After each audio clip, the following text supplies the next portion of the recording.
Up From Work podcast. My name's Dave Swillum. Let's get ready to hustle.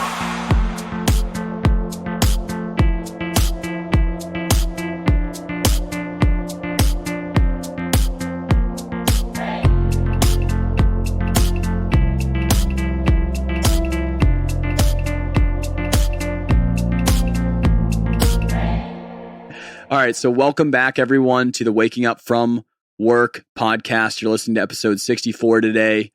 I wanted to take today and kind of clear it out a little bit. For the past two episodes, I really hope you enjoyed them as much as I did. I had a lot of fun kind of breaking apart Laura and Sarah from the Creative Guts podcast and talking to both of them about their backgrounds and kind of their strengths and things that they are into. But both of those episodes were an hour and a half long. So tonight, I respectfully to you wanted to give you a short one that you could kind of take in and, do with what you like. Solo episode today. I don't think that I've shared this on the page, and I guess this is the first time that I'm sharing it, but I do want to just let you folks know that Ryan Kerrigan, my co-host, has actually chosen to step down recently. We are 100% cool. Absolutely love that human being. Ryan's got stuff going down that nothing bad, just stuff in life where this is just no longer a feasible thing for him to be able to do every single week without just really stressing him out or making things harder for him. And he's got to focus on what he's doing. So Ryan, throughout the podcast, you've seen some episodes where we didn't line up schedule wise or whatever might have happened. We've always kind of had it so that we do some episodes solo or with guests or with Ryan without him. Now moving forward, it's just going to be me, some guests, or me and you, and we're going to just keep having a good time on here. So definitely shout your love to Rye Guy on the Instagram here, and any DMs or emails or anything that you send over to just say that you love him. I will surely always let him know if you're listening to this and you've had a good time listening to him, and he might be back someday. We don't know, but I definitely will keep up with you. So today I wanted to kind of put out a solo episode that is quick in contrast to those hour and a half long episodes for the last two. I also want to talk on something that's really recent in my life. So for those of you that have been hanging out on the Facebook page at all, you've probably seen me posting on there about a virtual marathon still running NH. That's just something that I made up. That's not an actual thing, but it kind of looks cool. So what happened, for those of you that haven't kind of followed me through any of like my chats on social or posts on here, is when 2020 happened, I decided that I was going to run my first marathon this year. So, November last year, I ran a half marathon, and I kind of had it in my head that I wanted to run a marathon at some point, but I hadn't set it in action yet. And that half marathon last year was really the first time that I had run anything like even the half marathon. I had really only run 5Ks my whole life in any sort of way. And whenever I did that, it was really in some way where it was training for like wrestling or training for something where it wasn't actually any type of training to do that as a sport or a focus. And I set in 2020, I like to, when the years reset, write down what my goals are for the year, so that way I can really hold myself accountable and focused on the things that I want to get done. And usually those goals range in different things that they do for me. So maybe it's something in my relationship, maybe it's something with my finance, maybe it's something with exactly what I focus on.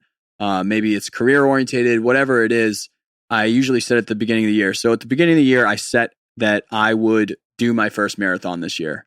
And obviously, a lot of things happened this year that none of us had planned on, and it changed a lot of shit. So I had my first marathon. I wanted to sign up for the first one that I possibly could to hold myself accountable, the earliest in the year. And the earliest one I found in New Hampshire was the Gate City Marathon in Nashua, New Hampshire. So I set that up, and that was supposed to happen in May. And eventually, obviously, like many things, that got canceled and postponed till 2021. But I had already been training at that point, and honestly, I had been training too damn hard and doing too many things to not run this. and not give that to myself after that much hard work. So I did decide to set something up. It finally came to fruition. Now we're here.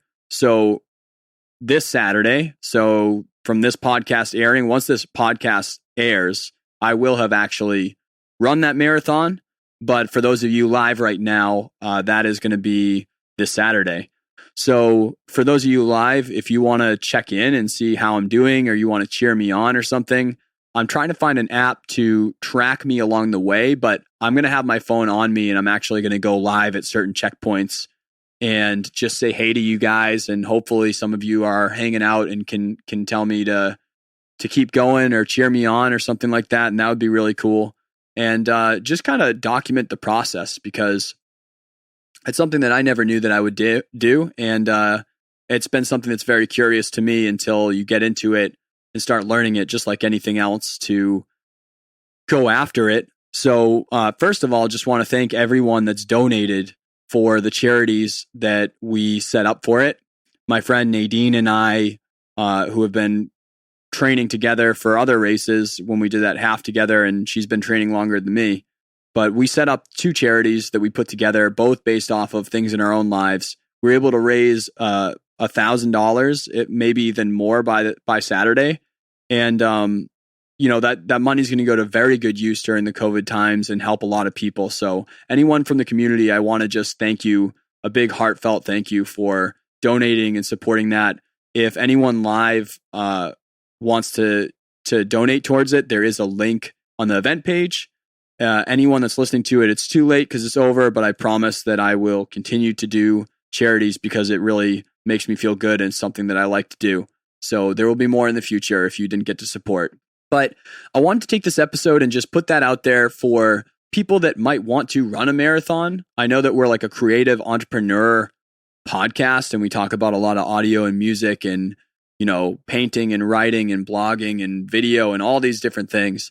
But the reason why I bounce between topics so much is A, I talk off what I know, and B, I think that a lot of different things help you in a lot of different ways when you're trying to pursue those things. And this has been something that's been very helpful to me as a creative and as someone that's working in a side hustle and trying to make it forward. So the first thing I wanted to talk about, I kind of just talked through, was this allowed me to set a goal for the year that I will accomplish.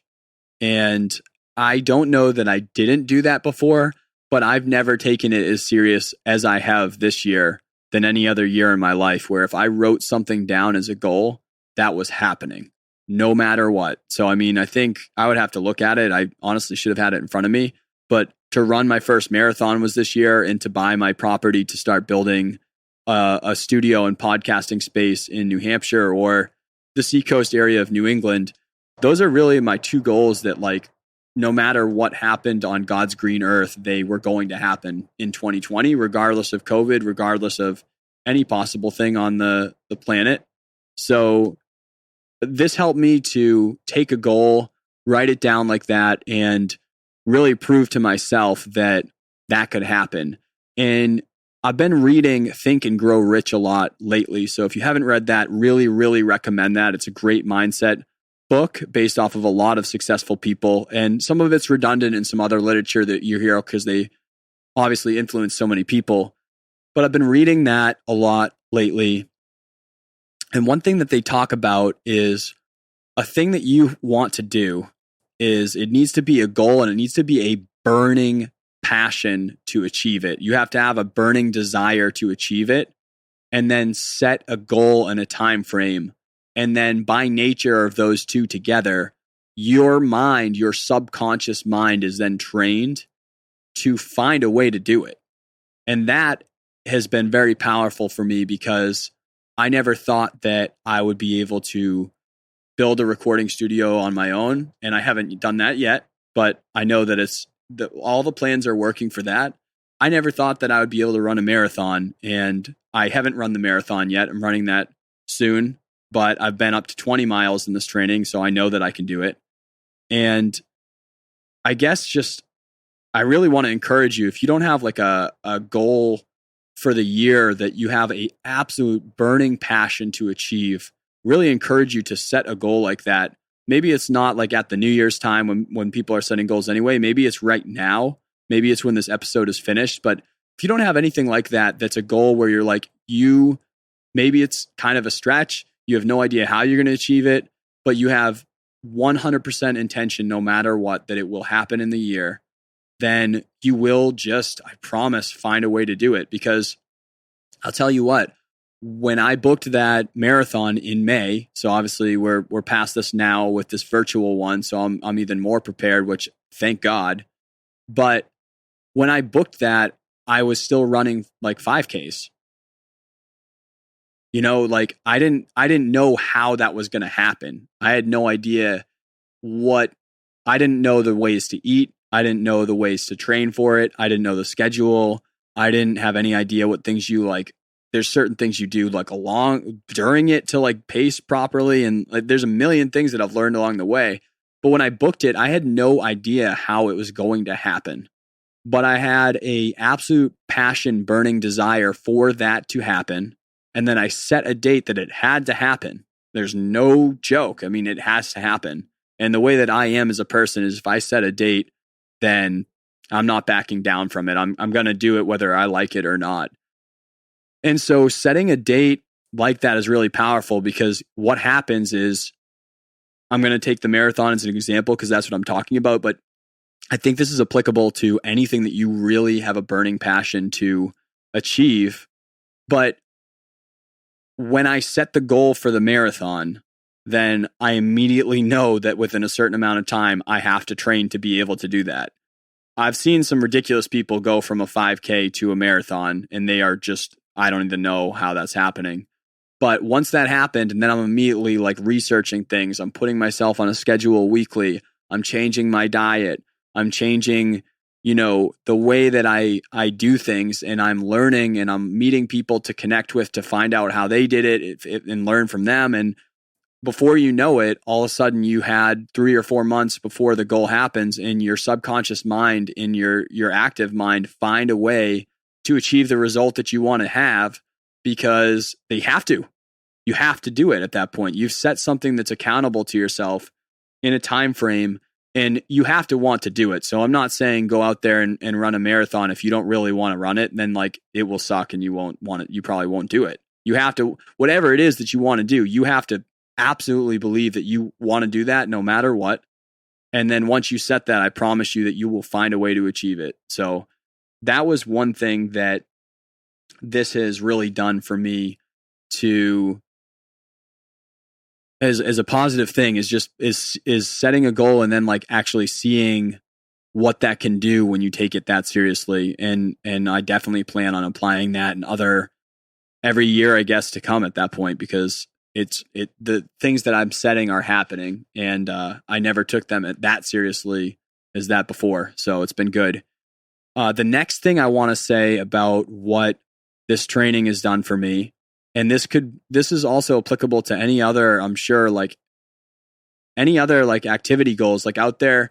When we talked in episode 10, I think, with Jake Laspinato, who's a trainer, friend of mine, and I've had the pleasure of training under him before, is him as my trainer. We talked a lot on that one early on in this podcast about like what working out and physical activity can do for you as a creative entrepreneur and as a business owner or anything like that, because it's all about your energy and like where can you put that and perform well with it. And I think this has a lot to do with it.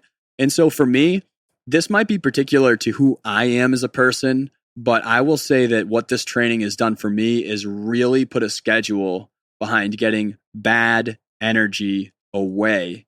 So for anyone out there that's like ADD, ADHD, like that has to constantly do things, constantly on the run, constantly doing things, always want to be active, like a workaholic, or you're just in that way. Like if you're like that, then I can tell you that this may be something that's very good for you, because it was for me, where I don't ever, the reason why, and this is kind of controversial, but the reason why I've never really gone in to try to get diagnosed for whatever it is with my attention span or my energy or whatever causes me to be me is because I've been so afraid of losing the parts of what make me me that I really think are great qualities or make me very good at the things that I do, because I'm very obsessive about things. I always work over and over and over constantly on things. And a lot of that helps me be really good at things.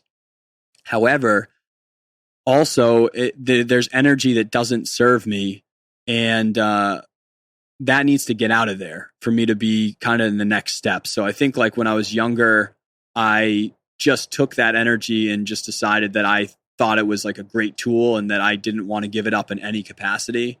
Now that I've gotten a little bit older here, I've certainly realized the power of stripping away the energy that doesn't serve you, because for me, I need that energy to keep going and keep being active like that.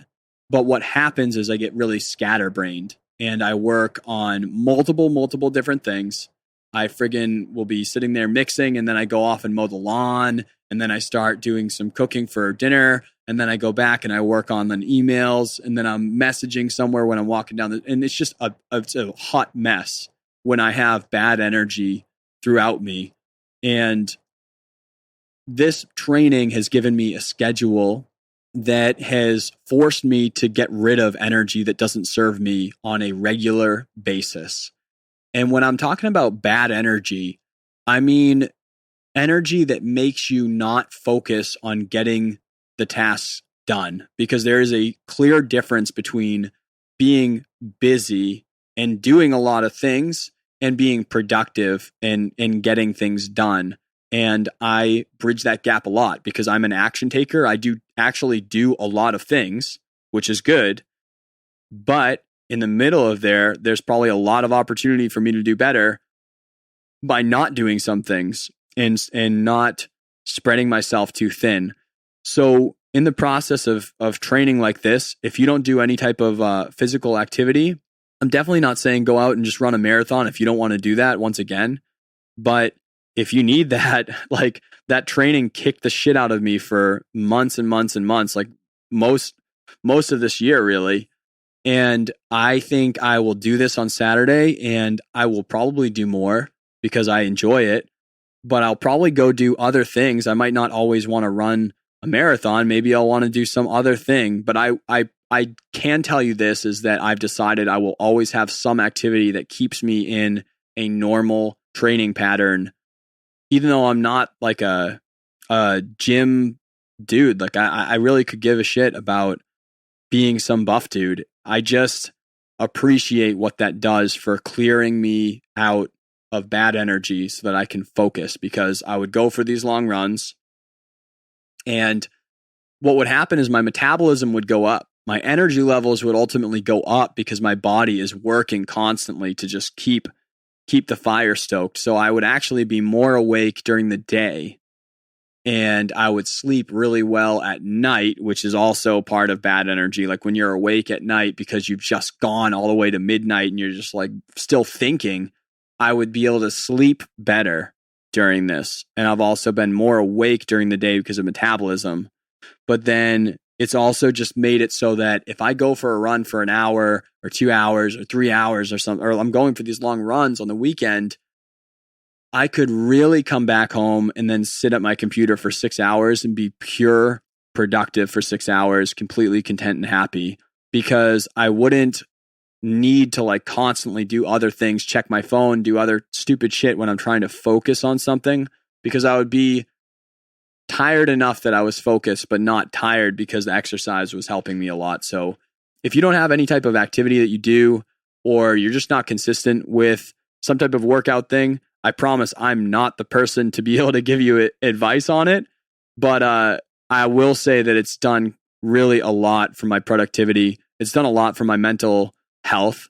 And it's just done a lot for me with the way that I'm able to operate. I just operate a lot better with that. So I really encourage you to go find something, whatever it is that works for you, and kind of do something for accountability to hold yourself in a rhythm. Maybe you set a date for something that you would do. Maybe it's just an event that you do so that you know that you have to be on board with it. It doesn't have to be something crazy.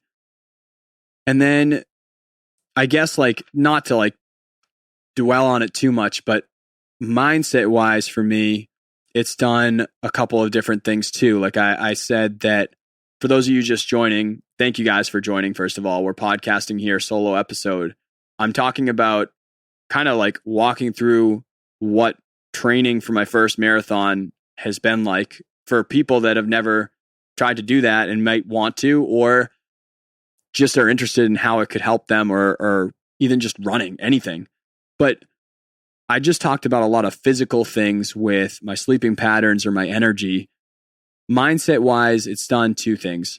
For those of you that are creative entrepreneurs, you're business owners, you're creators, we've talked about it on the last two episodes with the Creative Guts people, really about how volatile all creatives can really be just mentally. We are so up and down. You know, owning a business is so up and down, like super highs, super lows all the time, a lot of unpredictability. When you're a creator, you're constantly exposing, you know, your true self to a lot of people that judge it. It's no surprise that mentally creatives and business owners, we endure a lot. And that also, creates issues for mindset. So I like to think that I'm an insanely optimistic person and I'm really happy a lot of the time, but it doesn't pull me away from anything else that other people face, where I have bad days and bad weeks and bad months. And mentally, it's done a couple things for me running like this. First off is, touching back to, we're talking about setting a goal for the year and then doing the goal. That gave me the ability to think about, to really believe in that, like, if you think it, you can do it, because there's really a difference with, there's such a difference between hearing your whole life, like, if you think it, you can do it, and then realistically putting pen to paper for a goal for the year and then actually doing it and giving yourself that. Because like I said earlier, where if you have the burning passion and you have the goal set for a certain time, then your body and your subconscious will find a way to achieve it. I had no clue how I was going to be able to do this thing. And I just told myself that I was going to do it. And I knew that I would just do it if I told myself I was going to do it. But when you're actually like, see that like come to fruition with that ability that you never had before, that gave me a lot of faith back in my gut, back in what my gut says is possible or is not possible. And I think that helps a lot with going against any type of feeling that you're not going to be able to achieve the thing that you want to do. Because it just showed me that if I want to run a marathon and I can only run a 5K, then I can run a marathon. And so for me, that really gave me a tangible aspect to, if you think you can do it. And it made me feel a lot more fired up on the other goals that I have this year, because I know that they're also going to happen. And it's just, sometimes you have no idea how the fuck something is possible at all, but you have to actually know that it's going to happen, and not in a way where you are saying it and you just have no idea and you kind of don't believe yourself. Saying it and like actually being like, I know that it's going to happen. My gut says that I can do it. And then like putting that behind it. I don't know that I had ever kind of like conquered something like that, where I had given myself that much to conquer in that amount of time and then actually seen the results of doing it. And hopefully the same thing happens with my property goals this year of what I'm trying to do. And I haven't always known how it's going to happen. I just knew that it had to happen. And I knew that this is the things that I'm supposed to do.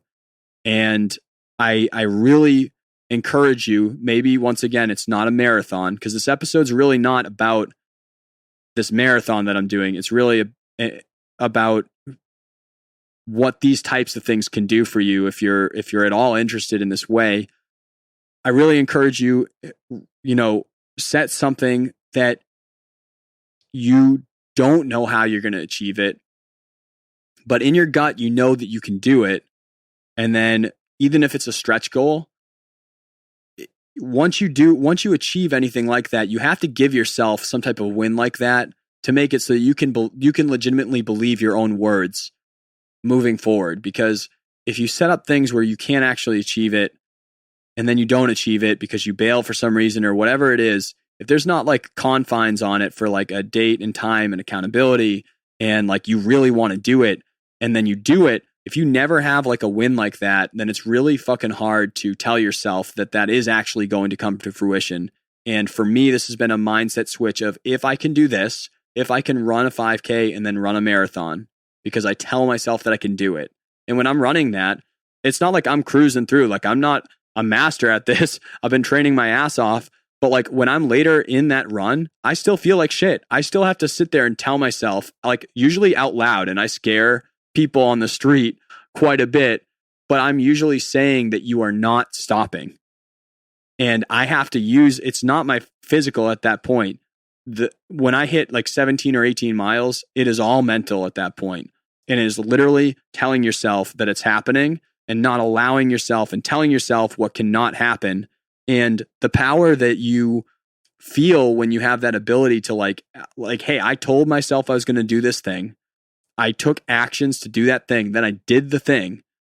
Once you're able to get any win like that in your life where you had that, it's so much easier to not feel like you're bullshitting yourself when you're trying for these other stretch goals that you have, where you say, I want to do this thing, whatever it is. You want to open your business. You want to be famous.